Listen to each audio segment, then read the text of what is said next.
Recording Swift Rivers, Chapter 3, broken into 3 parts. This is Chapter 3b, pages 84 to 92.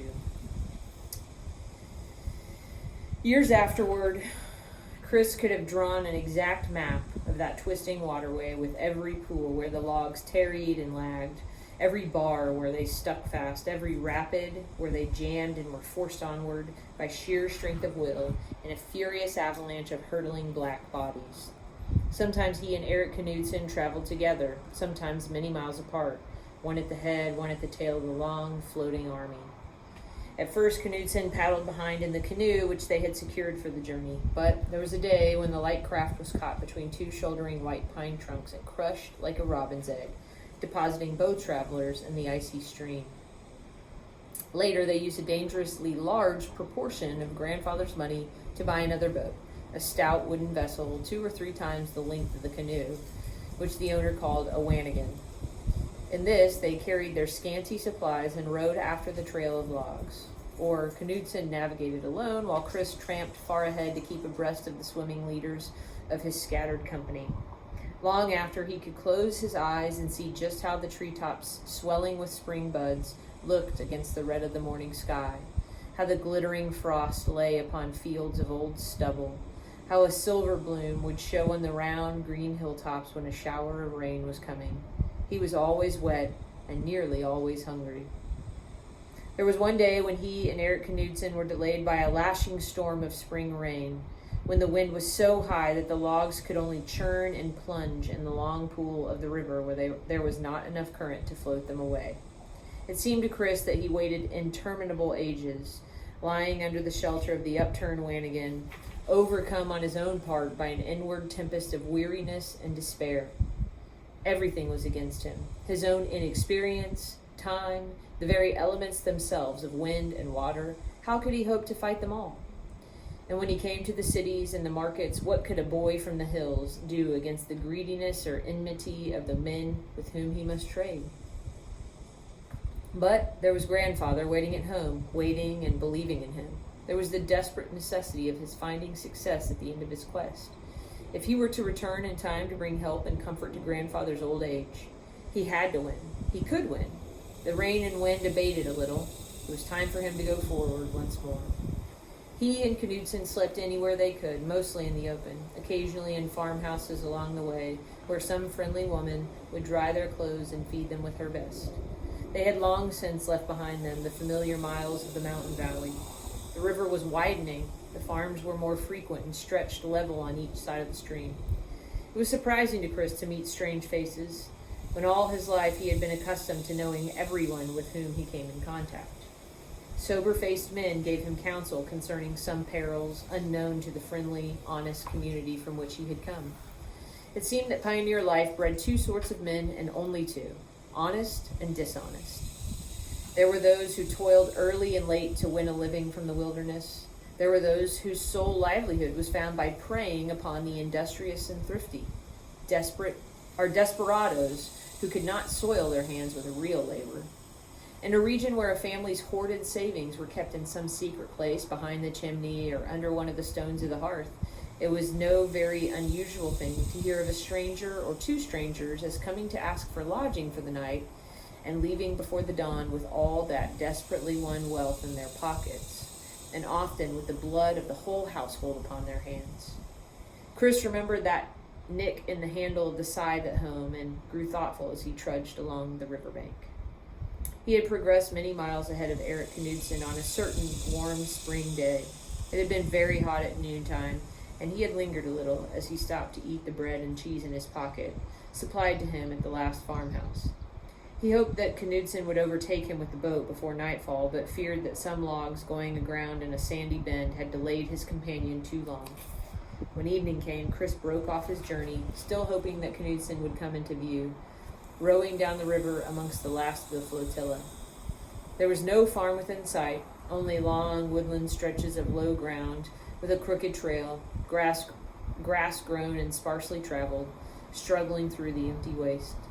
A tumble-down log hut, which some wandering pioneer had set up hastily and then abandoned, lay halfway between the trail and the water, with an almost obliterated path leading up to its door. It was a forlorn place, with the stones of the chimney fallen in upon the dirt floor of the single room.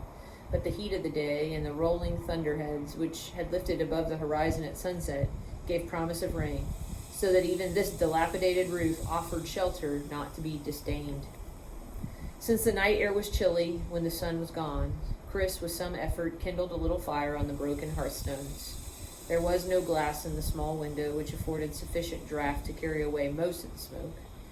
Chris had eaten all the food which he had with him and must go supperless to bed, so ordinary an event that he thought nothing of it. He was examining the dirty room, wondering which would be the best corner to select for a bed, when he heard voices on the path. The flimsy door was thrust back as two men stooped their heads to step over the threshold. Chris turned about from the hearth to look at them and waited, a little uncomfortable under their intense stare. Since they said nothing, he finally spoke. "It's not much of a shelter, but it will keep off some of the rain. Will you come up to the fire?"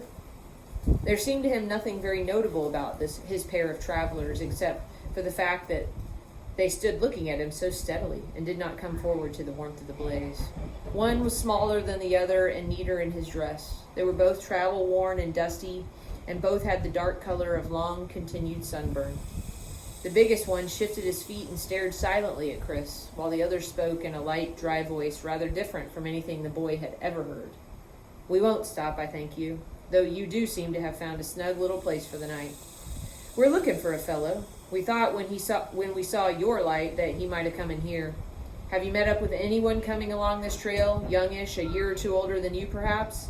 He has black hair and a kind of white face about your height, talks sort of above himself, like he'd been to school somewheres."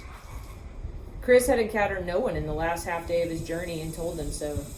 "He was to meet us here," the bigger, darker man spoke finally. "I don't know what's happened that he hasn't caught us up, but we'll find him." They both turned about, but the first looked over his shoulder to speak to Chris again as they went out. "If you should come across him, tell him we're looking for him and that we're sure to find him." "Will you tell me his name so that I can know whether I meet the right one?" Chris asked. "Or who shall I say were the men who were looking for him?" "Oh, that doesn't signify," the other answered easily. "A white face and black hair he had, and when you meet him, he'll look pretty well beat out because he's come far and on foot.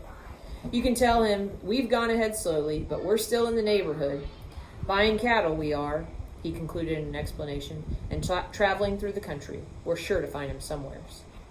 As they went out, Chris followed to the doorway and stood looking after them. 3 horses were tethered to the bushes at some little distance. He watched them mount and ride away, leaving the 3rd horse, which was laden with a pack saddle. And as he saw them moving off, he knew suddenly that he had caught sight of them before, had seen them, small and distant, crossing the wood trail which led down from the high meadow, the day he had met Stewart Hale, the day Brown Jenny had disappeared. More than that, the pack horse lumbering behind them was Brown Jenny herself, but it was scarcely the part of wisdom to go in pursuit. They vanished down the shadowy path, where the woods on each side were settling down from the small, busy noises of the day to the softer, rustling sounds of the night. Chris could hear their feet and their voices as they made their way back to the main trail. He could hear the creak of their saddles and the diminishing hoofbeats as they rode away. The sound had scarcely come to an end when the door was thrown back once more and someone stumbled into the dark little room. The fire, after its first blaze among the dry sticks, had dropped to coals so that the place was too dusky for the boys to see anything but the dark figure which came bursting in. But when a voice cried out, Chris Dahlberg, is it you? Can I stay here with you? Can I go on with you?" He recognized it instantly. Although months had passed, he still had vivid recollection of that cheery stranger who had come up the hill to find him the morning he mowed the high meadow. It was Stewart Hale. The only act of hospitality which Chris could perform by way of welcoming his friend to that forlorn hovel was to blow up the fire and add fresh fuel. By its light, he could see that Stewart was even as the men had said, white-faced with hunger and weariness and haggard with some strange anxiety. His clothes were dirty and ragged. One shoulder showed through a slit in his sleeve where only but now a branch had torn the rotten fabric and plowed the sunburned skin. The older boy sat down and spread his hands eagerly to the bright blaze. For a long time he said nothing, either to explain his presence or to tell Chris how he had known that he would find him there.